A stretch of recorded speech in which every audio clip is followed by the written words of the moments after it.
नमस्कार, इस वक्त आप लाइव तस्वीरें देख रहे हैं। हरियाणा के करनाल से एक ऑडियो वायरल होती है जिसमें एक सीआईए इंस्पेक्टर पर आरोप लगे हैं कि उन्होंने रिश्वत के तौर पर पैसे मांगे। जी हाँ, पैसे मांगे और साथ ही साथ वो ऑडियो पूरी तरह से वायरल हो गई। उसके बाद ये महिला आज एसपी ऑफिस यहाँ पर पहुंचे हुए। मैं बताना चाहूंगी, कहा जा रहा है जो सीआईए में इंस्पेक्टर है उन्होंने इनसे रिश्वत मांगी 10 लाख रुपए जो बताया जा रहा है मांगे जाते हैं। उससे पहले भी कई बार जो इन्हें परेशान किया जाता है। एक बार इनसे बातचीत करेंगे कि क्या कुछ जो है इनका कहना है और क्या कुछ जो है ये बताना चाहेंगे, क्योंकि जिस तरह से ये महिला आज पहुंची है बताया जा रहा है पूरे ही समाज में इनके साथ इस तरह से हुआ है। तो मैम, आप उनके सबसे पहले टच में कैसे आए? वो करनाल में हैं तैनात और आप यूपी से।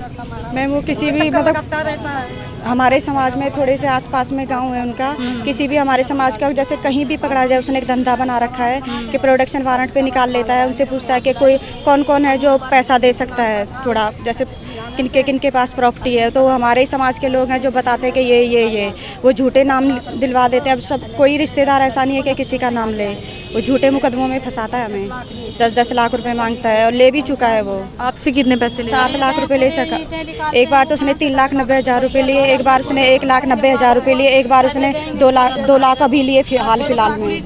उसके बाद आप तंग होकर गए हो अनिल विज से? बिल्कुल, शारीरिक शोषण से, दिमाग से, हर तरीके से मैं परेशान हूँ उससे। तो वो क्या करते थे? आपके घर भी आ जाया करते थे? जी, घर पे धमकियाँ देते थे, ताले भी तोड़ देते थे, तुम इधर आ जाओ, स्टाफ में बुलाते थे।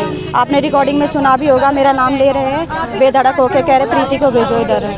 मैं डर की वजह से उधर नहीं जाती थी, किसी को लेकर जाती थी, लेकिन फाइल वगैरह उठाते हुए हाथ लगाते थे वो पटों पे, सीने पे, शारीरिक। वो अकेले आते थे आपके पास या और भी कोई पुलिस वाले? नहीं, अकेले। मैं झूठ नहीं बोलूँगी, वो अकेले। हम दूसरों को नहीं फंसाना चाहते झूठ उसमें, वही अकेले आते थे। ऐसा कोई और नहीं है जिन्होंने हमें परेशान करा कर। और भी लोगों को आपके समाज में तंग किया उनको। तो क्या आपके पति को फंसाने के कह रहे थे या क्या कुछ कह रहे थे? हाँ, झूठे मुकदमों में फंसाने के लिए बोल रहे थे। वो लेडीज़ों को, जेंट्स को, किसी को भी फंसा सकते हैं अगर उसकी डिमांड पूरी ना हो तो। वो आपके पूरे समाज में इस तरह से करते थे? नहीं, और आप वो आपका नंबर वगैरह कैसे मिला उनको, किस तरह से पहुंचे? मैम, ये मुखबर के थ्रू उनको हमारे समाज से नंबर मिला। मैंने सरपंच का पर्चा भी भर रखा है। नंबर तो आपको पता ही है, सब पे नंबर चले जाते हैं, वायरल हो जाते हैं। पता नहीं मुझे नंबर कैसे मिला। तो क्या कहा उन्होंने उसके बाद भी आपको? उसमें की डिटेल निकलेगी ना, तो हमारे समाज के कम से कम 1000 लोगों के नंबर निकलेंगे उसके फ़ोन से। वो तो कहीं से। तो जो वो ऑडियो में आपको कह रहे थे कि भाई जितने मर्जी पर्चे दे दो, उस पे हम क्या दे रहे थे? आप देखो ना उस चीज़ पे कि आप क्या एक्शन लेंगे, हमारी सरकार क्या एक्शन लेगी। सुरेंद्र कुमार जी मैम। कहाँ पे तैनात है ये सीआईए 2 में करनाल में। तो इनके टच में कैसे आए? आप जानते कैसे हो इन्हें? मैं इनको नहीं जानती मैम, ये किसी से भी मुखबर के थ्रू हमारे टच में आ गए। हमारा नंबर निकलवा लिया, पता नहीं कैसे, मुझे समझ में नहीं आया। लेकिन आपने रिकॉर्डिंग सुनी है, वीडियो भी वायरल है। हमारे ताले भी तोड़ रखे हैं इसने, वो भी वीडियो है मेरे पास।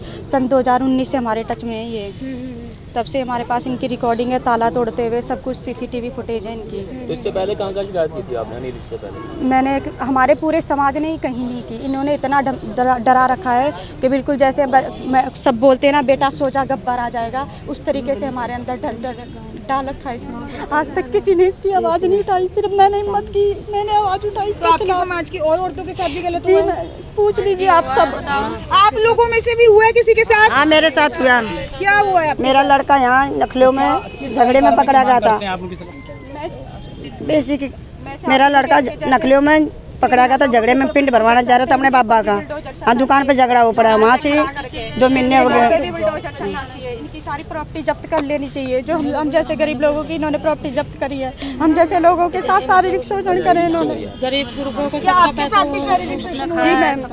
तो कहाँ पर ये सब चीजें की? ये 7 मई को आए थे हमारे यहाँ संत नगर बुराड़ी में, हाउस नंबर 1194, गली नंबर 33 में। कम से कम 1 घंटा हमारे साथ हमारे घर में थे। इसकी लोकेशन चेक कर सकते हैं आप। 7 मई को मर्जी के बिना आपके घर में घुसे? पैसों की मैं वॉक कर रही थी गली में, किसी एक बंदे को पकड़ के आए थे, हमारे समाज का ही था वो भी।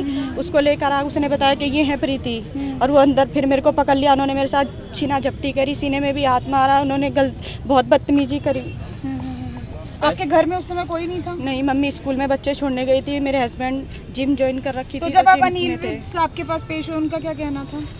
उनका बहुत अच्छा एक्शन रहा। उन्होंने एक तुरंत मेरी पीड़ा को सुनते हुए उनको लैन हाजिर कर दिया गया। मैं उनका तहे दिल से धन्यवाद करना चाहती हूँ। आज एसपी साहब से किस लिए मिलने पहुंचे थे? यहाँ पे मेरे को बुलाया गया था, फ़ोन आया था एसपी ऑफिस से, उन्होंने बोला कि आपकी गवाही है, आप यहाँ पे आए। अभी हम यहाँ पे आए तो हमने सुना कि मैडम जो गवाही लेंगी हमारी वो थोड़ी प्रॉब्लम में है, इस करके उन्हीं के पास जा रहे हैं हम। तो 10 लाख रुपए किस आपसे जो मांगे गए थे रिश्वत के, क्या वो आपके पति को फंसाने की बातें कर जी रहे थे मैम, या आपको? मुझे भी और मेरे पति को भी। किस जुर्म में? झूठे मुकदमों में खोल दूंगा। किस तरीके के झूठे मुकदमे? चोरी का सामान लेते हो, चैन स्नैचिंग करते हो। यहाँ पे हमारी करनाल के आप 10-15 साल से लोकेशन देख सकते हैं। मेरी फर्स्ट टाइम की इधर लोकेशन आएगी, और कभी मैं जैसे यहाँ से कभी ट्रेवल करा होगा तब की आएगी, लेकिन हम इधर करनाल में कभी नहीं आए, ना हमारा कोई रिलेटिव रहता है इधर करनाल में। तो शामली यूपी के आप रहने वाले हैं, इतनी दूर से करनाल में कैसे आपके साथ? सर मुझे नहीं पता, इनके जाट लोग हमारे उधर टच में हैं, हमारे बावरिया समाज में सरपंच भी हम लोगों ने ही बनाया उनको, उन्हीं के थ्रू ये उधर आते हैं। उनके जीजा इनके साथ स्टाफ में थे।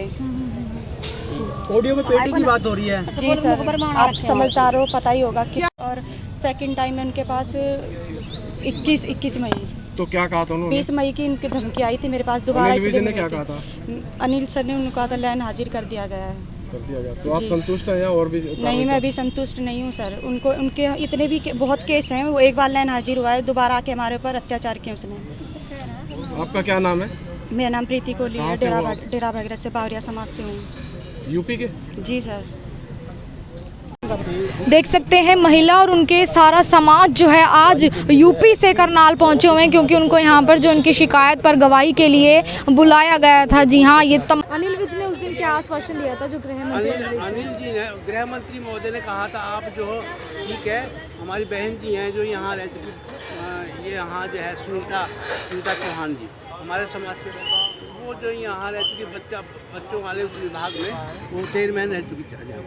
तो आज जो है थोड़ा सोशल वर्कर है और सेवा में है पार्टी में, बीजेपी में। आपने जो है हमारी बात गांव में आई, गांव में प्रोग्राम था इलेक्शन का, भी हमारे यहाँ इलेक्शन था, इलेक्शन के पीरियड में जो आई हमने अपनी बात बताई कि ये मामला ऐसा है जी, तब ये हमारे संपर्क में आई।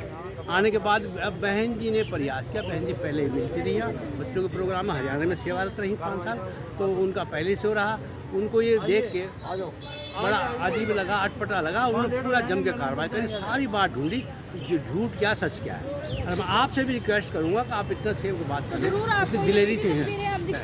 गृह मंत्री महोदय जी ने कहा, माननीय मंत्री कहा कि आप जो है इससे एसपी साहब से मिलो, उनसे बयान करो, और जब मैं इसकी जांच कराऊंगा और आपको इंसाफ दिलाऊंगा। जो आपसे पैसा दिया गया है, ये कुछ भी किया गया है, कोई भी अनियमितता है, सामाजिकता अन्याय किया गया है, उसका आपको सही आपका इंसाफ होगा, आपको दिलाया जाएगा, ये मेरा वादा है। आप जाओ, इसलिए बयान के लिए आ रहे हैं हम लोग। सर आप गाँव से ही हो? जी हाँ। तमाम जो लोग